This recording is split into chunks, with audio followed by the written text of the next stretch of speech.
Momci, evo prošlo je par dana od najvećeg turnira koji smo do sad organizovali u Bosni. 142 igrača.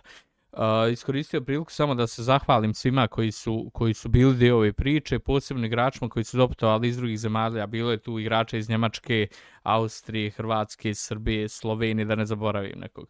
Mi smo sklepali neki video od snimaka koji smo imali, tako da čisto da nam ostane za uspomen, tako da uživaj.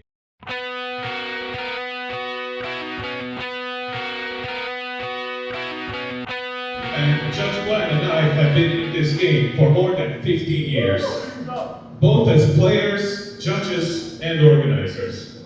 We waited for a long time for this, but after a lot of time of grinding and hard working, we pulled it off.